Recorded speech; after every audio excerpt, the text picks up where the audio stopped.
Okay, now we are on to video 2 on 814, and we're talking about how to factor things completely.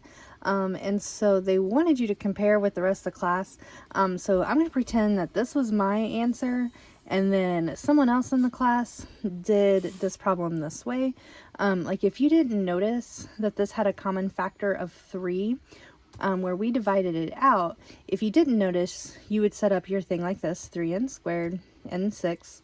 And then what multiplies to be 18n squared, that adds to be 9, and that'd be 6n and 3n, so you put those there. And then this time you would have a choice on where you put the n or the 3n, and it would work in both ways. And so this is why people could have more than one answer. And so I did it like this. I put the 3n down here and the n here. N times 6 is 6n, 3n times 1 is 3n, double check, 1 times 6 is 6. So that gives you 3n plus 6 and plus 1. But you're not done yet, because these both have the common factor of 3. So when you divide that out, you get 3 times n plus 2 times n plus 1. And then you notice that you would get the same thing. So I like to factor completely at the beginning. That way my numbers are smaller in here. I know these weren't big numbers anyway.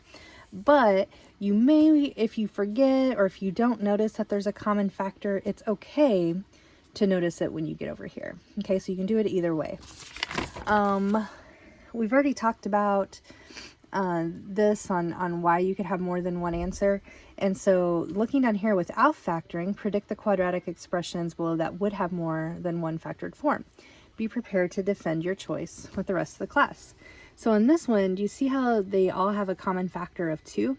That means you could divide that out. Anytime that you could undo the distributive property like this, then you would be able to have more than one factored form. So you would need to completely factor it. So if you divide everything by 2, that gives you 6t squared minus 5t plus 1 on the inside. Then you'd be able to go through and factor that. B, look here. There's no common factor between 5, 23, and 10, except for 1. So that would only have one factored form. This one, you have 10, 25, and 15. All of those are divisible by 5. And so yes, there would be another factor. There would be more than one factored form. And then on this one, 3, 7, and 6.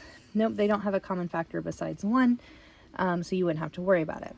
So we already talked about that. So down here, it says an expression is considered completely factored if none of the factors can be factored anymore.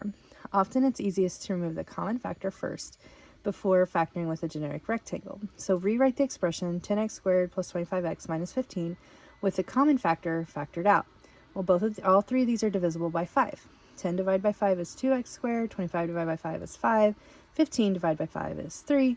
So I just rewrote the whole problem and pulled out the factor of 5. Now you'll be able to continue. It's still not completely factored. And so now that you've done it this way, whatever's in the parentheses, that's what you are going to pull out. You'll notice my difference between my blue and my black ink. I noticed I had a mistake here. So you're looking for two things that multiply to be negative 6x squared, because you have your 2x that you pulled out and the negative 3 that you pulled out. So negative 6x squared that add to be a positive 5x. Since it has to be a positive 5x, this is where I messed up. The bigger number has to be the positive. So factor it like we've been doing. Bring your 2x squared out, your x over here. X times negative 1 is negative x. And then 2x times what gives you 6x? That would be 3. Negative 1 times 3 is negative 3. So then now, don't forget to bring down your 5, but you would have 2x minus 1 times x plus 3. So then, tune in for video number 3 coming up next.